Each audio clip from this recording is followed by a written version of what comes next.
শামীম আহমেদ বোরে 2008-9 সালে আমাদের কাছে যা রিপোর্টিং, একটি শপিং মলে কাজ করছেন, 3-3.5 হাজার টাকার মাইনে পেতেন।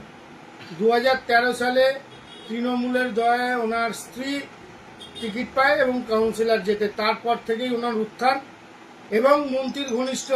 এখানকার যিনি এই এলাকার বিধায়ক, প্রাক্তন মন্ত্রী, ওনার খুব ঘনিষ্ঠ হিসাবে পরিচিত ছিল, যার জন্য শিবপুর থানা লোকাল লোকের ওপর যে অত্যাচার করতো শামীম আহমেদ বোরে এবং তোলা তুলতো, তার এগেনস্টে শিবপুর থানার কোনো কমপ্লেন নিত না, শুধুমাত্র মন্ত্রীর হাত ছিল বলে মাথার ওপর।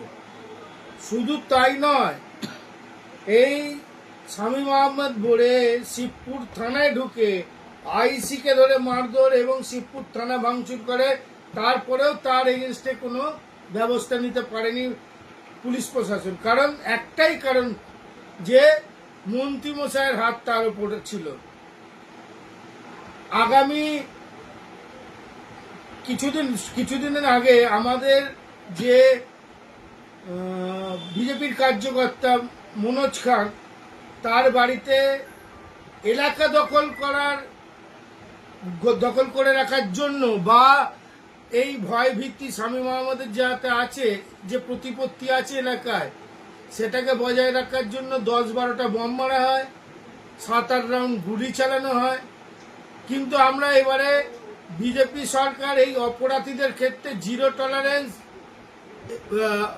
আইন ইউজ করবে। কারণ আমি এখানে বলতে চাইছি যে কোনো রকম এদেরকে মায়া দয়া না করে এই প্রত্যেককে অবিলম্বে অ্যারেস্ট করতে হবে। শুধু একটা শামীম আহমেদ নয়, তৃণমূলের জামানায় অলিতে গলিতে শামীম আহমেদের মতো লোক জন্মে গেছে, যাদেরকে ইমিডিয়েট খুঁজে বার করে অ্যারেস্ট করতে হবে। শিবশঙ্কর সাধুকা, কনভেনার, মধ্যপাড়া বিধানসভা।